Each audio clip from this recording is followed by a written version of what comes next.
All right. So today we are talking about a word the hospitality industry loves to use, resilience. But what if resilience is actually hiding a deeper problem? We'll get into a sharp new argument about whether hotels and airlines have mistaken peak conditions for permanent demand. Hotel CEOs debating what kind of economy we're even in right now. Also, what letter alphabet it's correlated with. TikTok turning travel videos into bookable inventory. We've been waiting for that for a while. And OpenAI building a deployable business around travel. Let's get into it.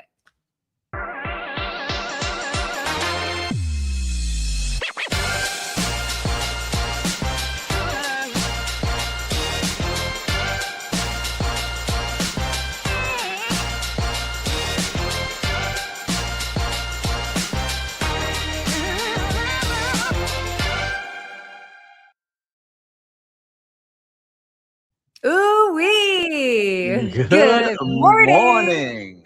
Good Did morning, you- Sarah. Welcome back. We missed you last week. Yeah, I was about to say, did you miss me last week? For sure. Listen, Katie Klein did great, but the partner in crime was missing last week. I know you were traveling and I think you were on a plane at that time or giving a speech or what amazing thing were you doing last week? Something. Oh, well, exactly at this time I was on a plane. So that is the whole thing when you've got East Coast or so West Coast to East Coast. But I have to hop on those early morning flights. And sometimes that is the way that it works out. But yeah, I know. That's the way it is sometimes. Exactly. Well, you're back. Well, I was in Charlotte, North Carolina over the weekend, which is always great. I love visiting Charlotte. Tell me about that. Charlotte sounds awesome. I always love to see you traveling. Family, and got the whole family coming to see my grandmother who's 93. So I got my mom, my grandmother, my brothers, everyone was there. So it was awesome to do that. And stayed at the AC Marriott, my first time staying at an AC Marriott. And What'd you think? Say, I was very impressed, right? So we talk about luxury and then the bargain, but this mid-scale, they were doing. All right, we got a little Wi-Fi. Oh, yeah, there you are. There you are. You're back. I'm back. Sorry. They do something in their lobby, which is very cool, is that they put out a little like treat in the morning, which was like a shower steamer and on a little cart that said, hey, try this in your shower. It'll eucalyptus mint, and you put it in there. And it was just a nice touch for them to have there. It was very cool to see. But I like how they're doing all those small touches in that hotel. Just a good brand overall. Yeah, it is. It is a good brand. I mean, again, it's to me what I really like about AC hotels is it's kind of perfect for those shorter trips, something that you don't need a whole lot. You kind of just need a nice, clean, easy room to stay in while you're traveling. And you're probably not spending a lot of time in the room, but you just want someplace nice and clean and safe to come back to. So, yep, I loved it. So it was a good spot. Good job, AC Marriott Charlotte. Yeah, I love that. Look at you going to Charlotte. Wait, is it Charlotte, the airport where they have rocking chairs in it? They have rocking chairs all throughout. Yep. Yeah. That's a good spot. You got a good memory. A lot of people hanging out, looking out onto the runways, checking out all the planes coming in and out and the rocking chairs. I always think that's so funny. So, but yeah, definitely a great spot. So last week I was in New York. I don't know how much I can share, but I'll share a little bit. No, nothing. So I was in New York filming something for our friends over at Travel and Leisure. I'll just say that. How about that? So stay tuned for that because that'll be very cool when that ends up coming out. But yeah, that was kind of fun. And then, wait, hold on. We'll have to talk about this. Maybe we'll talk about it towards the end. I ended up going to dinner in Las Vegas at Pappy Steak. And I bring this up because Poppy Steak. Well, whatever. Poppy. You gotta say, oh, they're Poppy. Poppy. Poppy. I was with a bunch of like random East Coasters. They were like Pappy. They kept saying like I was like, no, it's like Poppy, like I Poppy, and then whatever. Yes. Anyway. So Poppy, dude, the $1,000 beef steak. Did you open it? Did you buy it? No, they did not buy it. Which is crazy because they actually had the funds to buy it, but when they looked at the prices, they were like, "This is insulting." And it was the one guy's birthday. I was like, "Dude, if you're gonna go get $1,000," they're like, "It's $1,000 for a 55-ounce steak." I'm like. Listen, they bring the steak out in a briefcase with like sparklers, and you open it. Everybody's like out, they're cheering. It's a thing. It's the Flash. It's the Miami Flash that they're trying to bring to Vegas with the Gretman group, and they do a great job making a scene and making things celebrate. But yeah, it's over the top. It's wild, but I think it's appropriate for a birthday, and it was pretty full. And the number of people that ordered that beef case over the course of that dinner, and I'm just like, cha-ching, cha-ching, cha-ching. So they're doing all right in Fontainebleau. Yeah, I love the Fontainebleau. Yeah, very pretty great hotel. Great spot. Well, okay, why don't we go ahead and get into? Would you like to take charge here on our first sponsor? Absolutely. Listen, we always love when we got sponsors supporting us. It makes the show great. We can do so many fun things with it. We want to give a shout out to Plus Grade. And Plus Grade helps travel companies unlock new revenue through upgrades, premium experiences, and personalized offers across the traveler journey. From airlines to hotels, they're pairing a lot of the behind-the-scenes monetization you're seeing across travel today. So learn more at plusgrade.com. There you go. Well done, sir. Well done. Okay, so that being said, I found this kind of interesting. Our first topic today, the most dangerous word in hospitality right now is resilience. And I kind of love it. When I first read it, I was like, wait, what? So obviously luxury hotel demand in cities like London, other big cities have been driven more by favorable market conditions than long-term structural demand. So they've expanded sort of aggressively into high-end supply while just relying on a narrow group of luxury travelers and source markets. So this whole argument of resilience, it often means just like returning to the same vulnerable business assumptions, even though the landscape is changing. Yes. And so, I mean, I think there's a lot of validity. There's a lot going on, right? We keep saying for the last couple of years how luxury is what really is pushing these hotels to really be profitable. And that's what most people are spending their money on, but they've lost a lot of the middle. And while that was going on, more and more luxury hotels kept opening in these markets. So look at London. You have so many luxury properties right now. There's only so many people that are spending $1,000, $1,200, $1,500 a night on these kind of properties. And so by the way, that's pounds too, which is even more. Pounds, even more. And so they're saying, how resilient can these be? Do you just stay strong and you hold the rate and not change much? What will be happening? So it's interesting to see what these hotels are going to be doing and how they will continue to adapt, because there is a lot of things going on in the world. We talked about it a couple shows ago, right? We know there's a war going on. Prices of gas are getting much, much higher. Prices of flights are getting more expensive.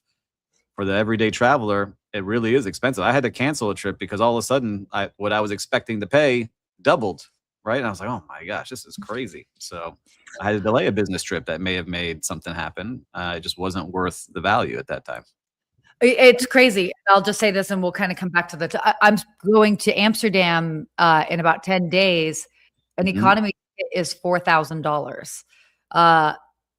If I'm trying to be there for like 5 days. If I stay for a week, I could have gotten the economy ticket for $2,000.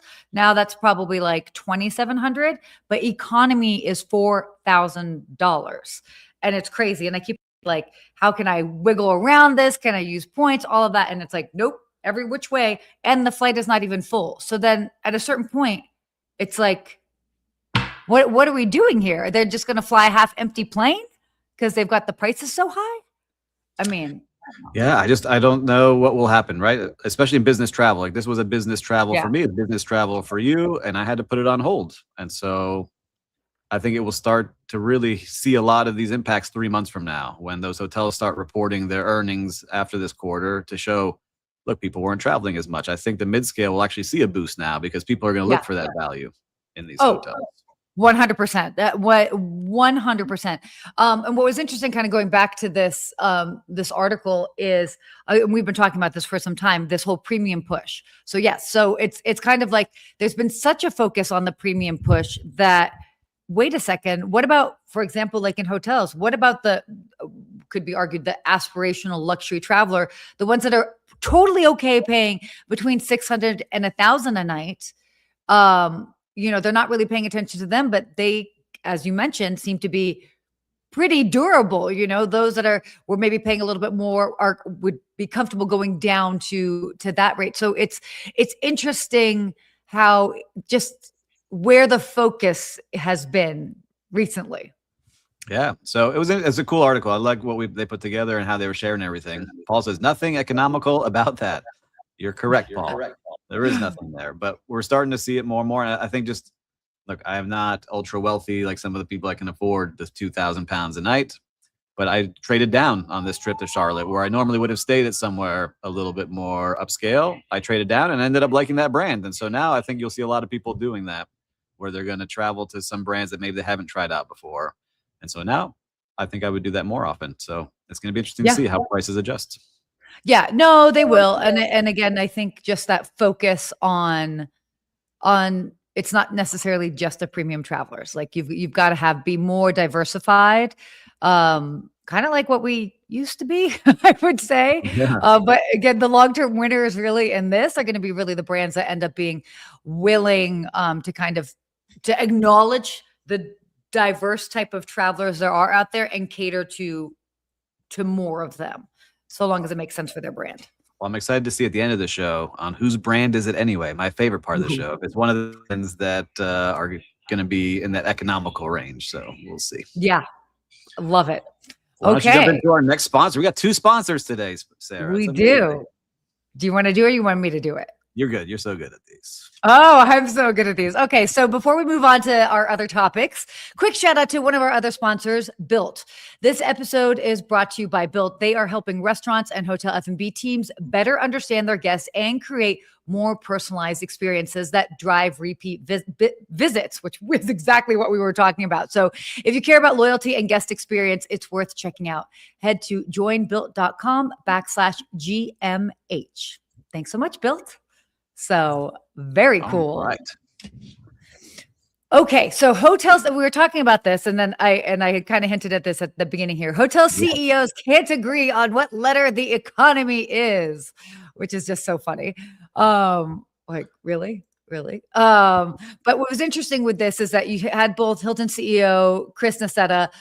He's basically arguing the economy is K-shaped, recovery towards a C-shaped. What does that even mean? I was trying to understand. I'd like to buy a vowel, please. And then Marriott CEO Tony Capuano also pointed to improving select service demands, but basically public performance is still showing that luxury is outperforming mid-scale. So yeah, you want to try to explain the letters of the alphabet? I don't understand. I gotta maybe get some AI to help me teach me about the K shape or C shape, but I understand that they're saying that things are slowly coming back. They're coming from the bottom and they're coming up to the top is what how they're traveling. But it was interesting to see on some of those reports, the growth of RevPAR is not truly in those luxury properties. It's more in those properties that give you a little bit more space that are like the Home 2 Suites, I think was an interesting one where I saw the most growth. And I stayed in one. And it really is the convergence of vacation rental and hotel. So you're getting more bang for your buck, more space. The finishings aren't the best inside the Home 2 Suites, but you're getting more for what you get. And so I think that's what people are going to be looking for more and more, which is interesting. And that's what I think we're seeing with these CEOs really talking about is they're starting to see the mid-scale improvement recently. Exactly. That's what's going to happen. I really think people from that top tier luxury, like we were just saying before, are going to continue to explore what's in that mid-scale where I get some good value. Yeah, I mean, this is very much, it kind of echoes what we were talking about a bit with the first article. So K-shape economy kind of bending into C-shape is kind of meaning that mid-scale is catching up to luxury. So, and both the CEOs sort of agreed upon it. They weren't necessarily pointing to the same letter of the alphabet, which I think is just hilarious. But that's the story, is like the middle's coming back. But it's interesting because the data is kind of telling a little bit more of a complicated story. Because with Marriott, as their luxury ADR grew more than twice as fast as select service. So that's still very much K-shape because that's very much luxury still, but they're feeling like we are shifting towards that. So I don't know. I think the optimistic part that they talked about is, and I feel like we've been talking, I mean, I feel like I've been talking about this for years, since prior to the pandemic, is that there's just been this continual shift of consumers opting to spend money on goods to experiences. And they're still continuing to do that as we move forward. So travel's not going anywhere. They're just being more specific as far as now what they're going to be doing. The other big Yeah. news out of this from both companies, Hilton and Marriott, was that the fees continue for their credit cards continue to grow. This is not slowing down. Yeah. And this is a big moneymaker for all them. So Marriott franchise fee rose 17%, boosted by their co-branded credit card fees that were up 37%, their credit card fees, which is amazing. And the same for Hilton. They continue to grow rapidly. And the other part, which was interesting, is that they're adding so many hotel rooms. They're saying that Marriott has a record pipeline of 618,000 rooms in the pipeline, and Hilton has 527,000. It's a lot. That is a lot. That is, I mean, to just think. And so that's interesting because obviously we're going to be, you say, oh, there you are. You're back there. So part of part of that giant hotel growth is from signing hotels into their portfolio. So not building new hotels. So more of this asset light model where they're convincing a lot of hotels in Europe to join their brands. And that's a big percentage of what they're doing there. I think they said it's 35% of the new signings. That's how they're getting those rooms. It's not building new hotels, which is interesting. Yeah. It's interesting times, I have to say. Again, I don't know. I think I'm just curious to see where we'll be. Like, I would love to just be able to see like where we are in 6 months or like where are we in 9 months? Because right now there's so much uncertainty, but like for all weird different reasons. And I feel like we've been talking about uncertainty and like unprecedented times we're tired of talking about unprecedented times. We are tired of talking about unprecedented times. It's always, I mean, at least I'm tired of it. Anyway, I actually want to move on here to our next topic, which I am so excited about because this is definitely something that I know has been in the works for a while. I even had visions of building this out in 2018. Sarah, the tech genius. But TikTok is basically turning travel videos into bookable inventory. Love this. So TikTok did it with shopping. Now they're doing it with travel. TikTok Go just launched in the US. And by the way, like yesterday or 2 days ago, they launched letting users tap a video and book a hotel or experience right there in the feed.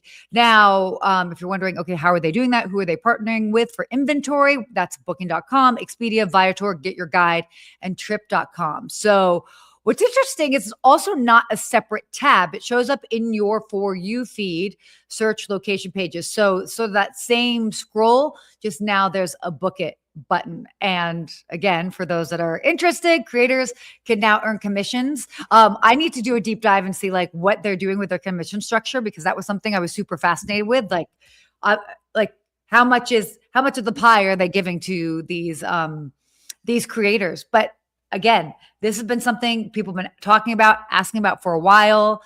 Do they basically build out their own OTA and inventory, or do they sort of like white label and then end up going through the others? So using their API and have access to all of their inventory. But I love this. I'm sorry, I could talk forever. So please chime in. Oh, did you freeze when I asked you to chime in? That is crazy. Okay. So until you hear me? Am I back? Now you can. You're back. Talk. I'm so sorry, everyone. We have fire alarms going off, Wi-Fi crashing here, but come to my TikTok page. I still have my first video connected to this for a Hyatt. When I was in Hyatt Moab, I was able to upload, and it asked me, "Oh, where are you located?" And I said, "Oh, I'm at the Hyatt place in Moab." And then it gave me the option to earn commissions from it and to leave a review. And so I did that. And now if you go to that video and you click on it, it gives you 3 places to book. And so I have not earned any commission because my following is not huge on TikTok. But after you've, I think, passed 1,000 people, you're able to monetize and do those kind of things. But it was really cool to see, like, all right, I can post this now. People can book, test it out. Really interesting to see how it works. So for bigger creators and travel influencers, it'll be a nice little bump in their revenue. But I also think it doesn't give you direct booking. I would love to see direct booking to those sites versus through Expedia and Trip.com. But that's how they get the affiliate fee, because they already have affiliate programs set up. So that's really what they're doing. No, of course. And I love that you brought that up. I've got like 4 different hotel videos to post. I've just been busy with other work. So I'm excited to play around with that and, or even go back. I'd be curious. I might try and go back to some of my more recent videos that I posted to see if that's something I can add. That'd be cool. Yeah. Like within the past month, or they have to have a cutoff. My guess is if it's been posted for more than a week, you probably can't, but yeah, this is,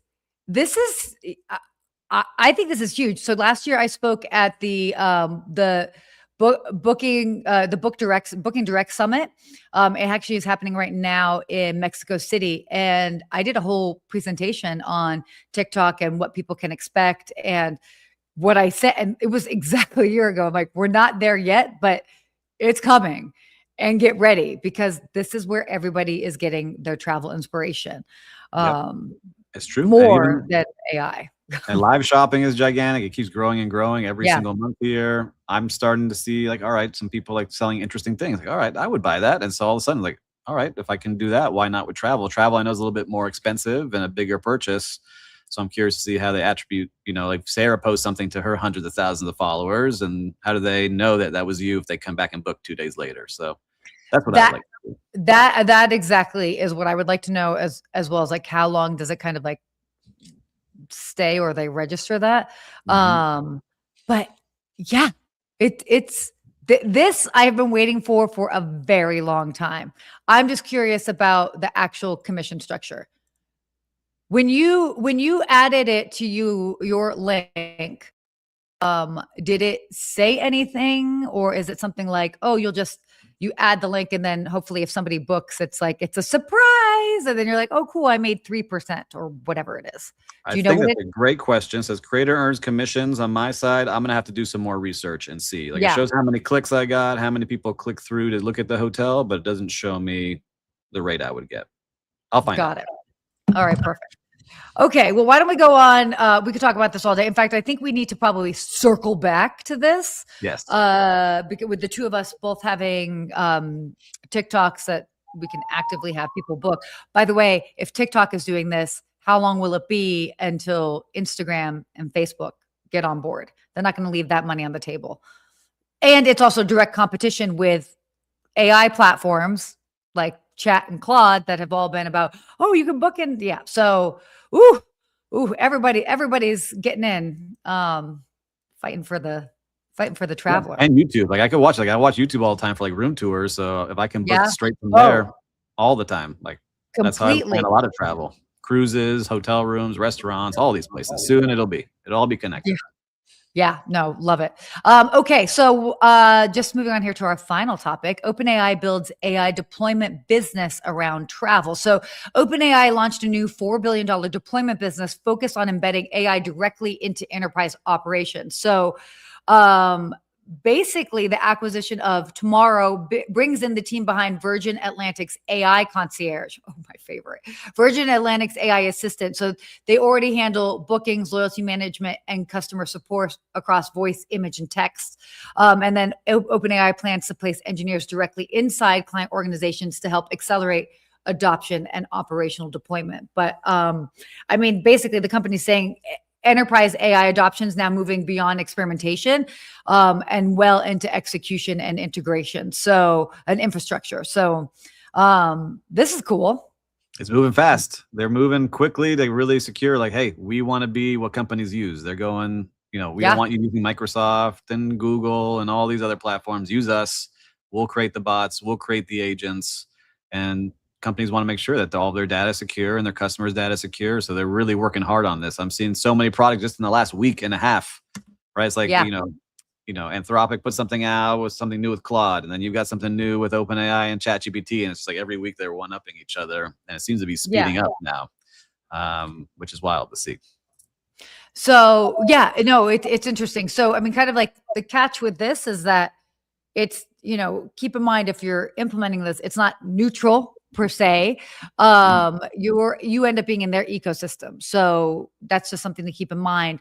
But the other thing, I find this fascinating, but like for hospitality, AI, this AI concierge, which has been, I mean, I have literally been part of those conversations at least since like 2016, 2017. But this is it's not just like a random text type of like, this is not the future, right? We are living in the future. It's very much like a competitive like infrastructure, and we're seeing it kind of adopted across the board. So yeah, a lot of people answering messages. There's a lot of times like it fakes me out still to this day. Like it's getting better where I'm talking on the phone and I thought I was talking to someone. It's not someone. So oh yeah, it's I feel getting like better and better. Definitely. Definitely. Okay. Why? Oh, and speaking of, oh my gosh. Oh, I just saw this. Oh, okay. Frederick jumping in here. Can't wait for this. I don't know if you were talking about AI or TikTok, but probably AI. Stuff on YouTube. She, by the way, has been it's been quite awesome to see her explore quite a bit with Chat GPT and then also Claude. So, I mean, again, okay, Frederick, keep it up. Keep it up.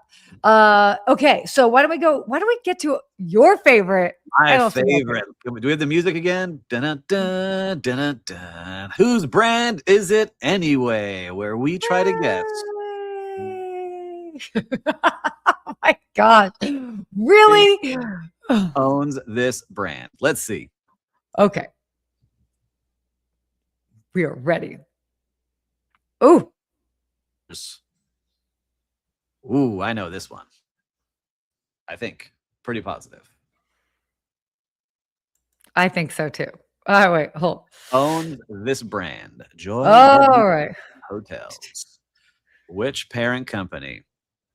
This is a pretty famous one, I feel like, for the sub-brands. It is.